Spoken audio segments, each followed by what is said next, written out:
Hey everyone, welcome, welcome, welcome. This is Just Ask JT. That is the name of my live podcast I do every Tuesday, Wednesday, Thursday, where I answer all of your job search, career, professional questions live. I'm a 20-year career coaching veteran who used to work in the staffing, HR, and recruiting industry, and I've spent the last 2 decades helping people like you earn more, stress less, and love their work again. So welcome to the show. If you've got a question, pop it in the chat. I will do my best to answer it over the next 45 minutes. Of course, I want to give a shout out to all my folks on TikTok. Also want to give a big hello to my folks on YouTube and LinkedIn. I am broadcasting live on all 3 platforms right now, and I'm so happy to have you here with me. At the time that I'm recording this is what, Tuesday, December 3rd. We are well into the holiday season and the countdown into 2025. People ask me all the time, what do you think is going to happen in 2025 in the job market, JT? The reality is I think it's going to be slow, at least for the first 2 quarters of the year. And by slow, I mean you're not going to see a lot of jobs posted. Are there jobs available? Oh, you betcha. But they are hidden jobs, meaning companies don't want to get tens of thousands of applicants in what is one of the worst white-collar job recessions we've seen in a long time. Instead, they're going to hire for positions, but they're going to do it secretly. They're going to do it through referral. They're going to ask their coworkers and the people in the department, do you know anybody? And they're also going to say, hey, if somebody back channels their way to you and really, puts an extra effort in, send them my way. So the number one thing I can tell people is if you're looking for a job in 2025, if that's one of your New Year's resolutions, you need to understand that to get a job, you're going to have to back channel your way to the right people in order to get hired. And that's a lot of what we teach over at Work It Daily. Now, if you do not understand the latest techniques in job search, it is well worth it for you to watch the whopping hour-long class that we have called Job Search Bootcamp. And it is free for you to do. In fact, we have a brand new free resource center. You will find the free resource center linked in my bio over here, or down below here, or even go over to Work It Daily, our website, and you'll see free job tool. This is a 100% free place for you to go, and you can watch 4 of our most popular live webinars that we did this past year. Job Search Bootcamp, How to Choose a Career Path, Strengths Assessment, and Break Through Your Career Burnout. These are the things that people are dealing with on a daily basis that they need coaching on, and we wanted to make those available to you for free. So if you haven't already become a member of our free resource center, today's the day to do it. Again, you'll find it linked in the bio down below somewhere. Take the step, make the move, watch the video, and you will understand what you're going to need to do in order to speed up your job search and make it less painful. Everyone hates job search. I mean, who wants to be doing that in their free time? So why do you want to do more of it and for longer? Don't you want to do that as quickly as possible? That's why you use a career coach. That's why you learn these things, so that we can speed this up for you. Okay. So be sure to check that out. I promise you, hundreds of people, we only launched the free resource center last week. Hundreds of people have already signed up for it and are grabbing those free webinars and learning what they need to understand to get a job faster. Okay. Awesome. All right. So if you do have a question today, what I want you to do is pop it in the chat. Happy to have you there. I'm very, very excited to answer the questions for you. Also, tell me where you're dialing in from. Would love to hear where people are watching and, what's keeping you up at night with respect to your career, your job search. Most people don't realize how important it is to have a career coach. If you think about it, you're a business of one, you're a service provider. And that means that you need people in your court, like a set of business advisors. You're in business for yourself, but you shouldn't be in business by yourself. You should 100% be using experts who can help you get the results you want faster. And that's why you utilize a career coach like myself. It's why you come to live sessions like this, or even better, if you're ready, you join us at Work It Daily and we'll work with you one-on-one to get you the results you're looking for. Okay, awesome. All right, so let's see what we've got here for questions. I'm gonna head over to TikTok first, see if I've got any questions over here on TikTok. My LinkedIn and YouTube people, you start posting, I'm happy to answer your questions too, right? Shout out to JV, Charla, Alex, Londonist, Laura, Rami, Charlie, The Real House, Cool Trainer, Ben, Layla, Matthew, lots of people on here today. Zara, Noah, Carly's here today. Justin's here today. This is awesome. Great to have you here. All right, let's grab this first question from Snarky Sam. Okay, great name, by the way. I didn't get my dream job, got good feedback. How do I reach out to say I want to keep in touch? Okay. When you don't get your dream job, folks, let me try that again. I'm like coming off of the Thanksgiving holiday and just, it's not working yet. You know how that goes? Yeah, you can all understand that, right? All right. Here's the deal. When you don't get your dream job, you always need to do one very important thing. If, and of course, the if is yes, if you want to work there someday, right? It was your dream job. So instead of being bitter and angry and writing them off, you are going to do the polar opposite, because this is how you form a lasting impression so that you are the first person they think to hire the next time they have a job available. And that is to reach out to them and say, thank you so much for the interviewing experience. I absolutely love your company. While I'm sad I wasn't selected, I am glad you found the right person. I would really love to work for you someday. I'd like to be proactive and stay on your radar screen. Can you tell me what I can do to make that happen? See, what you're saying there is, look, I respect that I didn't win the job. I'm happy you got the right candidate. I really want to work for you someday. What can I do to be proactive in order to be available for other opportunities? This sends such a good message. First of all, you've now told them, hey, the door's still open. I'm not angry, no hard feelings. And I want you to think of me. Think about this. You were their runner up. They didn't say no, not ever. They didn't say no, you stunk. They just said at the end of the day, we could only pick one person and we went with somebody else for a little bit different reason. So you know what warms their heart is when somebody like you comes back and says, that's okay, I understand, but I still want to work for you. So what can I do to make that happen? Oh my gosh, joy over joy. You better believe everybody that got that email when you say that is thinking the very next time there's a job available, they're calling you first. And that's what happens, because maybe the person they picked doesn't work out. I've seen that happen a lot. Maybe all of a sudden there's another job that comes available that you're a better fit for. I've seen that happen a lot. But you're not going to get any of those calls if you don't let them know the door is still wide open and you are still super interested.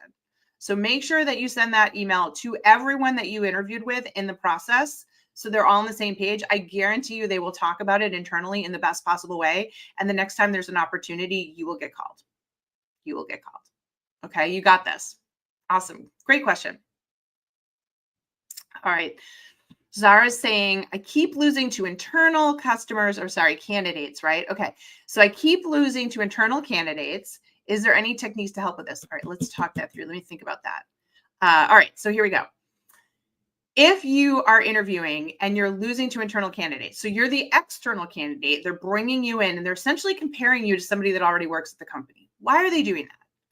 So let's think about the psychology of that for a minute. See, an internal candidate has the knowledge of the company and has experience with the company and has a network within the company. And those are all really bonuses for that person because it means they can hit the ground running faster. However, if they don't have the level of knowledge needed, they still may not be the right person to hire. So what companies often do is say, all right, we have an internal candidate, but before we just hand the job to them, we're going to bring in an external candidate with more industry knowledge or skill set knowledge and see, like, is that so important that we should hire an external candidate over an internal candidate? Okay, that's why they do that. If you're losing to the internal candidate, then you, my friend, did not do a good enough job of helping them understand the problems you solve and the pain you alleviate, the money you make them and the money you save them, and why somebody with your higher level of skills would be needed to do that. See, it's all about being the must-have candidate, and must-have candidates talk in the framework of saving money, making money, solving problems, alleviating pain. So my advice to you would be to use the job matching matrix. The job matching matrix is a tool we built at Work It Daily. It is only available inside a paid membership of Work It Daily. Okay, so just want to be clear. You're not going to find it public anywhere. It's not a free resource. But the job matching matrix, what it allows you to do is take that entire job description, write out line by line what they're asking for, and match yourself to it, quantifying your experience so that they can see you not only meet, but you exceed it. This is a visual document that provides evidence, proof, weight that you are a candidate that really covers off all the bases. And so this document is what I would start with, because right out of the gate, now they're like, wow, okay, like this person gets the job, completely meets and exceeds all the expectations, versus the other person who already is probably coming up a little short. But again, what did I say? They had the networking connections internally and the institutional knowledge. Now, that's step one. I'd be sending them a job matching matrix, blowing them out of the water with that. Step two, in the interview, You want to talk about the bonuses of not hiring an internal candidate, to be perfectly honest. And you don't mention the internal candidate. It's kind of like subliminal messaging. You're going to say something to the effect of, one of the things that I think is my greatest strength for you all is that I'm not an internal candidate. I think I come with a fresh set of eyes. An internal candidate's going to make a lot of assumptions based on all the time they've spent here. In this situation, you really want somebody who hasn't been with your company so they can look at this with a fresh set of eyes and make sure maybe you're not missing something or overlooking something or dismissing something just because it didn't work before doesn't mean it won't work now. This is the advantage of hiring with somebody with fresh eyes. Also, I have no bad habits. I'm not coming in with a set of, I was taught in a different department or a different way. I'm going to learn it your way, the way you want it done in this particular role. So you've got to play up the benefits of not being the internal candidate, coupled with the fact that you meet and exceed the role by saving money, making money, solving problems, alleviating pain. And so this is a common thing we work with our clients inside Work It Daily, helping them finalize their job matching matrix, but also helping them answer those interview questions in a way that reinforces the power of hiring the external candidate over the internal candidate. And that's on you, my friend. They are not going to just figure that out for themselves. You have to articulate that. You got to plant those seeds in their mind. Otherwise, they don't know they're there. That's on you to sell yourself in that respect. So these are the tools that we would teach you to use inside Work It Daily in order to overcome that and land the job as the external candidate. I hope that helped. And by the way, if you want access to all of that, we offer a 7-day free trial. We get it. You're like, a career coaching platform. Why would I do that? Because it works, folks. Because if you want to speed up the process and get hired faster and get a better paying job, you need a coach. And we make it affordable and accessible. And we give it to you free for 7 days so you can see for yourself. So if that made sense to you, today's your day. Let's get going. Okay. Let's see this one. Caitlin is saying, regarding updating LinkedIn, should I utilize my career transition feature to update my career path or just post a new job update? Going from a director to a secretary by choice due to familiar priorities. So here's the thing. If you're switching from like a director level to a secretary level, so you're essentially downgrading, you don't need to explain why. You absolutely do not need to explain why. It's not anybody's business. What I would say is this, though. I would be posting on LinkedIn on a very regular basis about what you love about your work and why you're doing it.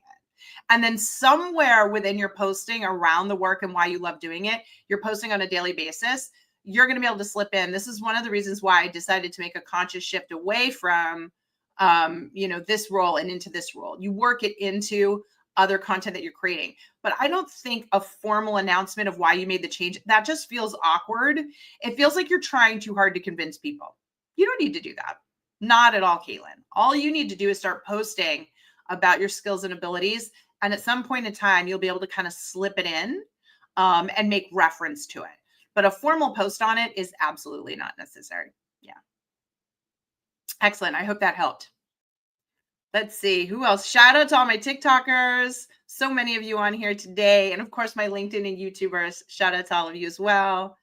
If you've got questions, please pop them in the chat. I am happy to answer them for you. Let's see. Parted ways with my employer. How should I update my LinkedIn? Okay. So if you've parted ways with your employer, all you need to do is put the end date, right? Your LinkedIn is a document of what you've done. You don't need to explain why you left. Let's be clear, folks. No need to explain. Just put the end date, list your accomplishments, quantify your accomplishments. You know how I feel about that. End of story. Be prepared to answer the question, why did you leave your last employer? That's the key. We don't explain it anywhere. Not in the resume, not in the LinkedIn profile, not in the summary. We wait till we're asked. But when we're asked, we better have a really good answer. This is one of the biggest questions we teach people to answer correctly inside Work It Daily because there is a correct way to do it. And you want to have a framework where there's a beginning, a middle, and an end to your answer. You want your answer to be logical. You want it to be structured correctly, and you want it to be as objective as possible. Subjective means you start putting emotion and explanation into it. We don't want that, just the facts.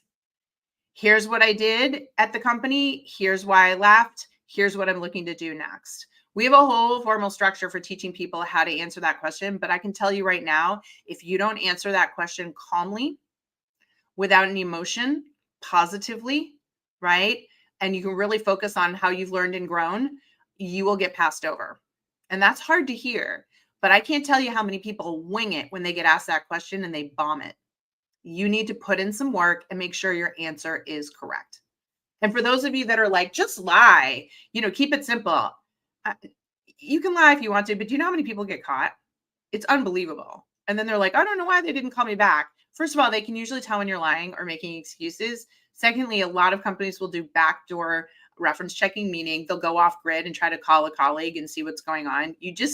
It's not worth it. Why wouldn't you learn the right way to answer the question and get your answer to a place where it's rock solid so you don't have to worry about it?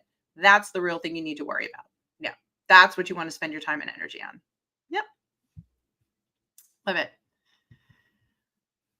Do you think it's a good idea to have a personal website with more details about your work and life? Do you need a personal website in 2025? The answer is no. No. You know what is your personal website? Social media. Social media is your personal website. If they want to know personal stuff about you, it is not hard for them to go look you up on all the other social channels. So please, folks, don't waste time on a personal website. I'll be honest, recruiters don't look at them. They're going to skim your resume, skim your LinkedIn profile. If they want more information, they'll ask. It's not worth it. Don't waste your time. Instead, you know where you should spend your time? Learning how to post correctly on LinkedIn.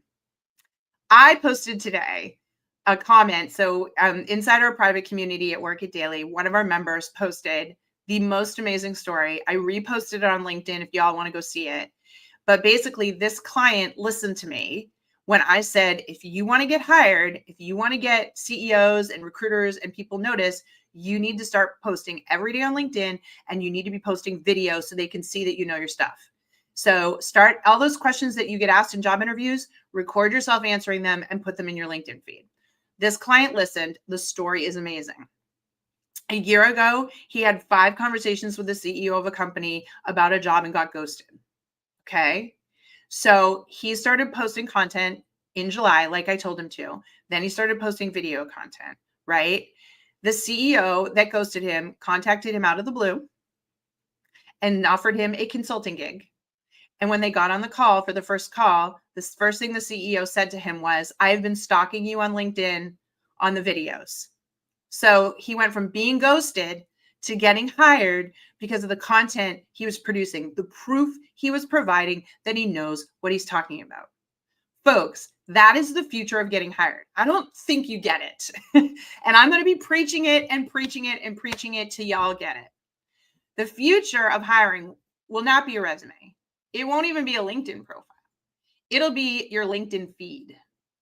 It'll be the content, specifically the videos you produce where you are answering questions so that recruiters and hiring managers and HR people can find you, listen to you and go, oh my gosh, set this person up for an interview. It's already happening. And the sooner you learn that and do that, oh my gosh, the better the opportunities you will get. And the tools are going to get easier and easier for you to do that. I mean, how many of you have checked the LinkedIn feed is a thing? They have a feed in beta test right now. If you go to the phone app, a lot of you have a video tab that you probably even aren't aware of. They will have that fully rolled out to 1.1 billion users next year. Everyone knows it's going to video. Everyone. So you have got to be producing content. You don't need a personal website. We don't need to reinvent the wheel. You've got it. You've got a professional website. You've got a professional feed. It's like your own newspaper column. It's like your own channel. And you need to be producing content, specifically video, and that will get you hired faster. It'll also get you better job opportunities and more money because they're seeing you in advance, and compared to everybody else, you're further ahead. That's the key in that moment. That's why you want to do that. Yeah. Hope that helped. All right, let's take some more questions over here on LinkedIn. Shout out. Hey, TikTok, I'm not seeing any questions. If you got questions, pop them in there. Let's see. Can you explain how to use LinkedIn ads effectively for job-related promotions? I'm not really sure what you mean by that, huh? Can you explain more on that? Okay. Yeah. Let's see. Advice on what to say and how to best network when you're attending a networking, construction, operations, maintenance kind of experience. Yeah. All right. All right. What is the best way to succeed at a networking event? We're coming into the holiday season. There's a lot of events. There's a lot of corporate or business events around the holidays. It is the premier time for you to network. Everyone's in a good mood. Everyone's happy. You're going to meet people in their best selves.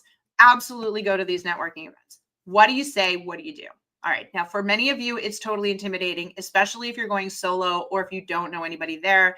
I'm going to give you my number one tip for going to these events and absolutely crushing it and going away with lots of new connections, right? And that is ask, don't tell. Let me say that again. My number one tip when you're going to networking events is ask, don't tell. You may be shocked to hear, but I'm actually an introvert. I'm not big on going out to events like everyone else. My job requires me to be on camera and talk and serve to you. But like everyone else, I have plenty of social anxiety, not my favorite thing to do. Okay. So years ago, I learned the ask, don't tell technique, and it's been my go-to ever since. When I go to an event, I think in advance 2 or 3 questions that are really open-ended, meaning the person I ask them to would have to give me more than a one-word answer. They would have to what? They'd have to start talking about themselves. This means I get to just sit back and listen with a smile on their face, my face, and they get to sit there and talk about themselves, which makes them feel more relaxed and makes them feel connected to me, right?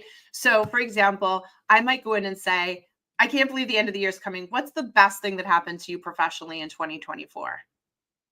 Think about that. Someone's going to think about it for a minute, then they're going to talk about it, they're going to talk through it, and all of a sudden you're super connected. So that might be one question I would ask. Next thing I would ask is, what brought you to the event tonight? What's the one thing you're hoping to make happen? Again, they came just like you. Maybe there's something going on, right? These are just 2 examples of questions that you can ask people that get them talking. But here's the beautiful part. Whatever you ask them, what are they going to do? Ask you it back. That's the polite thing to do. That's why we ask this type of question. What is the most exciting and positive thing that happened to your career in 2024? Why did you come to tonight's event? What are you hoping to take away? What is the one thing you're hoping to make happen tonight? When they answer those, they're going to turn around and ask you back. And now you get to talk about yourself. This is the greatest thing that happened. Here, I'm looking for a job. This is what somebody I'm trying to meet, like whatever it is, right? That's how we make better use of these events. Ask, don't tell.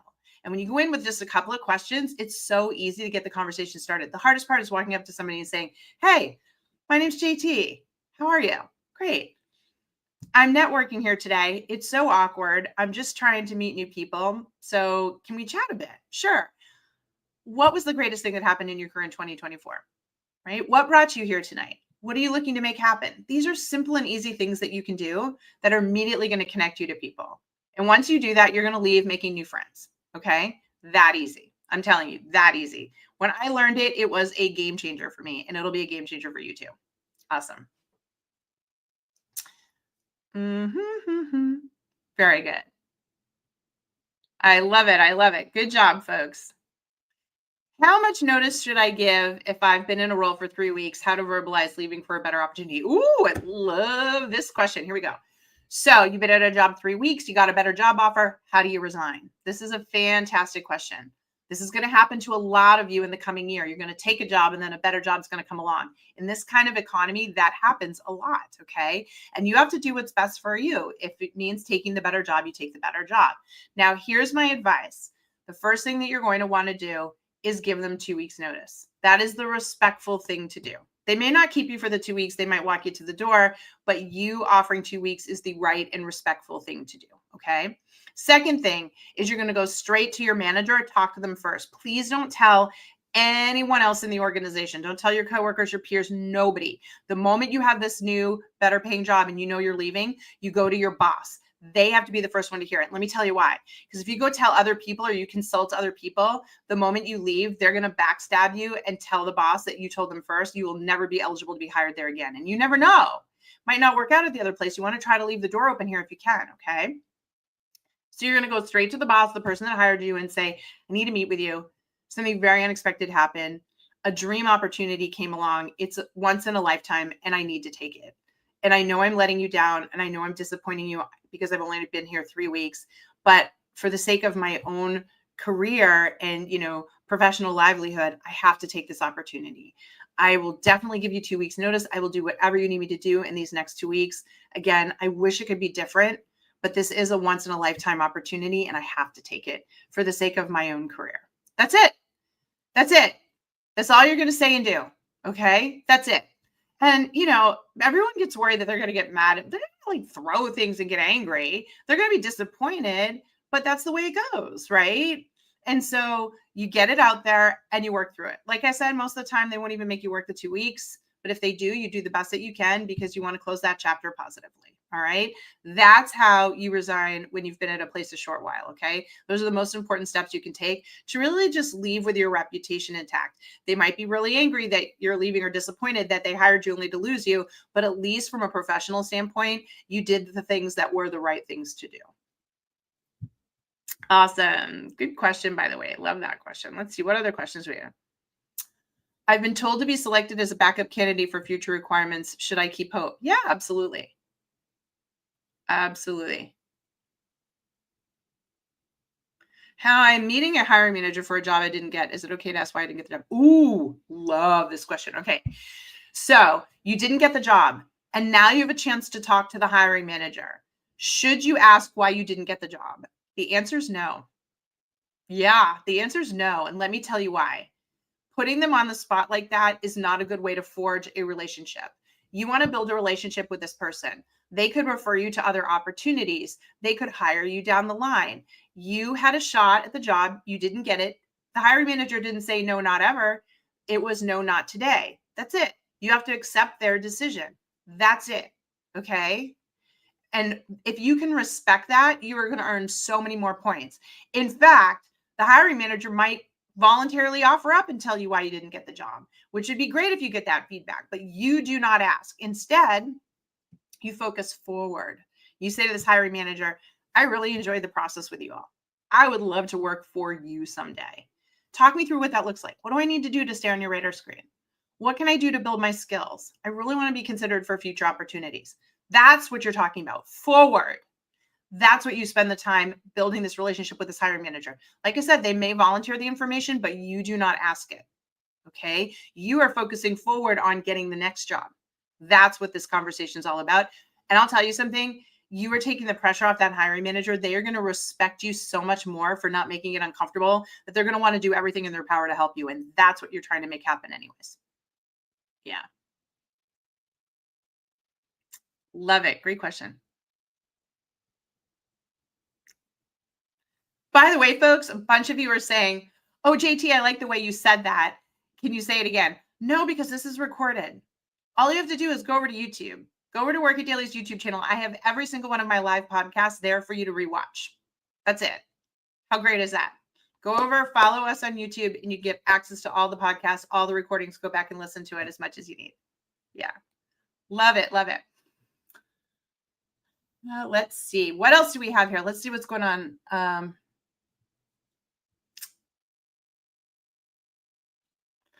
I'm an adult learner who graduated from college in 2023 that has been unemployed this past year for a variety of reasons. How do I best update LinkedIn now in 2025? Okay. So, folks, if you've had a really long break from work, I would put sabbatical. Call it so you have a sabbatical option on LinkedIn for starters, but even on your resume, you can put professional sabbatical. And I would put that for the duration that you were at school and say, took time off to complete my degree, something very simple and basic like that. Especially when it's been more than a year. So if you were in school for a while, plus that, I would put that as the professional sabbatical so that they can see that you were in school. That's the best way for you to handle that. Yeah. Yeah. Very, very good. Good questions, folks. All right. I need some water. Okay. What should you do with those letters of recommendation that you got from former employers? Honestly, they're not useful anymore. What you should do is go back to each person that offered you the recommendation, the written recommendation, and ask them to put a recommendation online for you on LinkedIn. Here's why. Most recruiters think that the recommendations that are printed and saved and sent to them are fake because you could write them, right, and sign somebody's name to them and they'd never know the difference. These days, they need authentication and validation that the recommendation is real. So on LinkedIn, the person has to write the recommendation, and when it's posted to your account, they can see who posted it. So these days, folks, please don't bother asking for a written letter of recommendation. It is a useless tool, right? I mean, too many people are faking it with ChatGPT as it is. You need to ask people to write a recommendation and post it on LinkedIn for you. That is the way for them to be able to authenticate that it's actually real. Very good. Oh, thank you to my gifters. By the way, folks, thank you for the likes and the shares. Every time you post this podcast out there, more people are getting access to the resources they need. A lot of people are suffering out there right now. And by suffering, I mean they're using the wrong information and they're getting miserable results. So the biggest gift we can give people this holiday season is some aha moments around what's actually working so you can speed up your job search and make it less stressful. And that's why I'm here. And I'm so glad every single time you share, you like, you follow, it really helps me get the word out, which is all that I'm trying to do. So thank you so much. Love it. Okay. So what do you do when you what do you do when you follow up with a hiring manager? Okay. And you find out they're out of the office, right? You get the auto reject. What do you do? Well, usually they're going to tell you how long they were out of the office. Okay. So first thing is you're not going to message again. You're not going to message again because they put an auto office on so that you would be aware of that. Okay. So you've got to give them the grace of coming back to the office and some time to catch up. Now, whatever date they said they'd be back in the office, you can wait 2 full business weeks. You heard me, 2 full business weeks before you can follow up again. And that's because they know where to find you. All right. You've already sent one message and they're trying to play catch up. So you want to give them the grace of that. What you don't want to do is say, oh, I got your out of office message. It said you'd be back on the 16th. Here I am on the 17th messaging you. That looks desperate. We don't act desperate. So you're going to wait 2 full business weeks and then you're going to follow up. And what you're not going to do is say, hey, I'm just following up on the message that I sent you while you were out of office. That makes them feel bad. That makes them feel like it's their fault. It's not their fault. Okay. If they didn't respond to you, they're busy. Instead, you're going to say, I wanted to be proactive and see if there's anything else I could do to further my candidacy. I would love to move forward in the process. That's it. You don't bring up the first email that you sent. You just wait 2 weeks and you send a new one. Okay. That is the right and respectful thing to do. I just want to take a moment to share something with all of you. I know that job search is hard right now. I know as a job seeker, you are struggling, you are stressed, you are working hard, you're frustrated, okay? But don't think it's all roses on the other side. Employers are doing more with less. They're super busy. They're getting inundated with applicants and they're feeling guilty and feeling stressed and feeling overwhelmed. If you can't find compassion and understanding and appreciation that both sides have it hard, you are going to struggle because you're going to project that frustration onto them and they don't need that either. Okay. So like it or not, they're having a harder time just like you. And you might go, yeah, well, they have a job and I don't. Folks, they're still really busy, stressed out, trying to deal with everything in the hiring process. You need to be patient. You need to be kind. You need to be positive. That's your reputation. You being snarky or over pestering them or being difficult, not that I think any of you would do that. But again, if you do those things, that is the fastest way to be never considered for a job, especially with somebody who's already stressed out. So be mindful. I know that a day feels like a month to you, right? You like they said they get back to you on a certain day, they didn't. Now it feels like forever. But you need to understand that was a hot minute for them. They have so many other things that they're doing besides hiring for this job. And so you've got to give them grace and space. They know where to find you. They will get in touch with you. Follow the rules of engagement. Be respectful. Be polite. It goes a really long way right now. All right. I hope that made sense to everybody. Awesome. Okay. Look at all of you TikTokers. So good to see all of you there. So many of you. Alex, great question. So the open to work banner on LinkedIn, should you use it or should you not? This is a debate that's been raging on. So I'm just going to give you the facts. First of all, true or false? By having the open to work banner on, you are going to be considered for more opportunities. LinkedIn's going to put you in front of more recruiters. And that is not true. Anybody that thinks that the open to work banner is somehow gamifying the system for you, that is wrong. They do not do that. They would never do that. That's not fair. Okay. So that's the first thing I need you to understand. Are there recruiters that see the open to work banner and say, oh, great, someone that's ready to work right now? Sure. But there are just as many recruiters that see the open to work and go, oh, they're unemployed. I should skip them. Yes, there is discrimination against the unemployed. It stinks. But that is the fastest way for you to be discriminated against and never know about it. Okay. So, my personal opinion is to not use the green banner.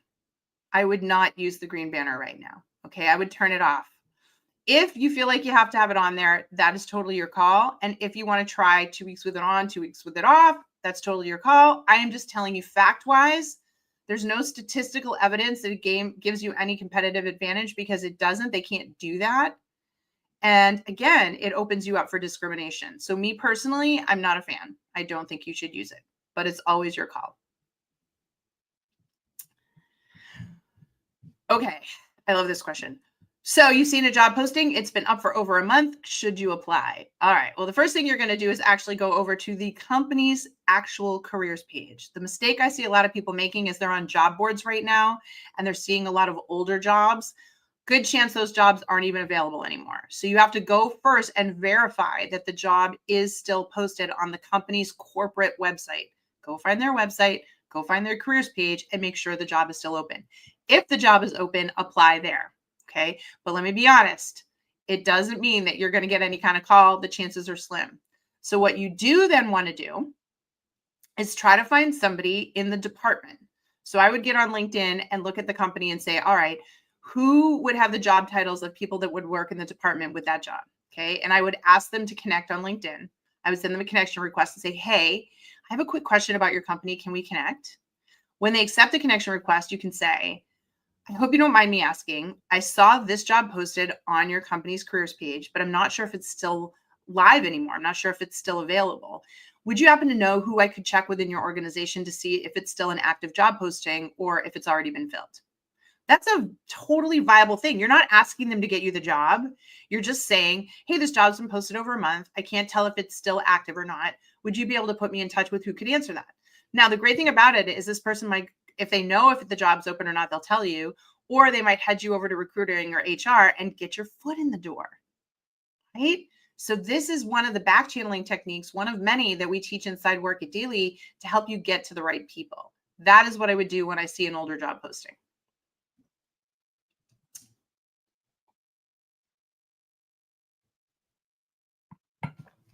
Should you share recommended, sorry, I can't talk today. Coming back from the Thanksgiving holiday here in the US. Blah.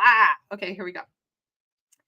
Should you share recommendation letters in your job interview? No, no.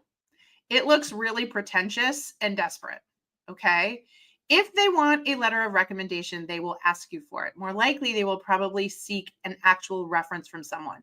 Folks, letters of recommendation are out. They are old school. They're too easy to fake. Nobody believes them. So if you have a letter of recommendation right now, it's of no value. What you want to do is ask that person to post a recommendation on LinkedIn as a way to validate it. But you do not offer them up in the interview. It just feels so like icky, right? Like you're trying too hard. So we do not do that. All right. If they ask for it, that's one thing, but we do not offer. Okay. What do you do when you need to resign from a company and you know they'll take it personally? So this often happens in really small organizations, right? Where you leaving is going to put, like a dent in the head count. I think the first thing that you have to do is step back and ask yourself, why will they take it personally? What's going on that's going to upset them, right? So that you can think about how you're going to provide the information. Secondly, this is not your job to make sure that everybody's happy or okay. There are times in our life where we have to say something and people are going to be disappointed. And it's very hard for all of us to learn. We don't like disappointing people, but we do. We do sometimes. We have to. And so you need to message them. You need to sit down with them personally and open with saying, this is really hard for me. You mean a lot to me. This is very, very hard for me, but I've been given an opportunity that I just can't refuse, and I need to give my 2 weeks notice. And I know this is going to be a struggle, but this is just something that's so important to me. I've appreciated my time here with you all. I think you're great. I really want to be able to stay friends and stay in touch. I know this is hard information, so please tell me what I can do over the next 2 weeks to make this as easy for you as possible. That's how you're handling it. I would lead with, this is really hard for me. You're vulnerable. Say, this is really hard for me. I haven't wanted to say this, but this is what I have to do. And that's the way it goes. That's it. Okay. It happens. But you've got to take ownership for yourself and know that this is your business of one. This is your life. This is your career. You have to do what's best for you. And oftentimes that means other people won't be happy. And that's the way it goes. Right? It's not their career. It's yours. Yeah. Okay, should you apply to multiple positions at the same company? And the answer is it depends. Here's the problem, folks. Some companies hate it when you apply to multiple positions and they won't consider you because they feel like it looks like you're scattered and you're being desperate. Other companies love it. How do you tell which companies hate it? How do you tell which companies love it? The answer lies in asking. Before you start massively applying to a company, you should try to back channel your way to somebody in recruiting and HR. I would go on LinkedIn, find somebody with that title and say to them, hey, I have a quick question about multiple job postings on your site. Can we connect? Say that. Then when they connect with you, you say, I see multiple jobs that I think I'm a fit for, but I wanted to make sure your company was okay with me applying to multiple positions, or do you feel it's better just to apply to one? I wouldn't want to stuff your inbox. I'd love to know what the company prefers. That shows a lot of respect. It shows a lot of clarity. And here's the bonus. It gets somebody in the recruiting department or the HR department at that company connecting with you and talking to you and looking at your application. So before you start blasting a company with a whole bunch of applications, try to back channel first and get clarification on whether or not it's okay. Not only will you make sure you're doing the right thing, but you'll be making a connection as well within the organization, which could help you get to the right job opportunity. Yeah. Awesome. Very good. All right. Hey, listen, folks, did you find today helpful? Here's what I need you to do right now. What was your biggest aha moment listening today? One of the things that's very important as a career coach, I can tell you, is that when I work with people, I say, what's the one thing that hit you today? What's the thing that you're going to know you're going to go do, and articulate it and write it out to yourself? So I want you to put it in the comments right now. Just take a second, because when you do that, you are committing to yourself that I'm going to take this new information. I'm going to use it to my advantage. This is how we move our things forward, right? My company is called Work It Daily, not Work It All Day. My whole mantra is that we're going to teach you to work smarter, not harder, 15 minutes a day. If everyone on these calls, on YouTube, on LinkedIn, on TikTok, if all of you committed 15 minutes a day, think about that, 15 minutes a day to improving your job search and career skills, you would earn thousands of dollars more and have a happier career. But we don't do that, do we? We doom scroll on social media. We binge watch on Netflix. We distract ourselves with other things. 15 minutes a day. The average person spends over an hour on social media a day. 15 minutes a day inside Work It Daily, my program, you will change. So when are you going to change? When are you going to really put yourself in a position to have your best career ever, your best life ever? The only way you're going to do that is with knowledge. And I am telling you that can happen in 15 minutes a day. So if you want to work with me and my team, you can try it free for 7 days. And in those 7 days, you could try the 15-minute a day challenge and watch what happens. In 7 days, 15 minutes a day, you can get through my entire job search program and understand everything you need to know about getting a new, better paying job faster. That's why we did it, because we're so confident that you're going to be like mind blown when you realize what it's like to have a career coach. So head on over to Work It Daily, grab your 7-day free trial, come to my 5 live private sessions a week, get all of the materials, the tools, the templates you need, and in 15 minutes a day, watch what happens to your career. That is my pledge to you. That is my promise to you. And you have 7 days to try it free. All right. Everyone's buying gifts for everybody this time of year. Why don't you give yourself the gift of a new career in 2025? Why don't you give yourself the gift of a better paying job in 2025? Why don't you give yourself the gift of less stress and more happiness in your professional life in 2025? 15 minutes a day. That's the secret sauce of Work It Daily. So I hope you come over and try us out. We would love to have you there. But for now, I got to bounce. I got to go to my next meeting. I will be back tomorrow. Remember, Just Ask JT is my podcast. It is live Tuesday, Wednesdays, and Thursdays at 1 p.m. Eastern. Tuesday, Wednesdays, Thursdays, 1 p.m. Eastern, which is 10 a.m. Pacific. You can find it on LinkedIn, TikTok, and YouTube. So subscribe, and I will see you back here tomorrow. Yes? All right. Very good. Very, very good. I will see you all really, really soon. Come back again. And if you want help with your resume, you want help with your LinkedIn profile, you want help with your cover letters, you want help with your interview prep, you want help with your salary negotiation, you want help with your job applications, you want help figuring this out, that's what my company does. And you can try it free for 7 days. So go over to Work It Daily, okay? Awesome. All right. I'll see you there. Take care, everyone. Bye-bye.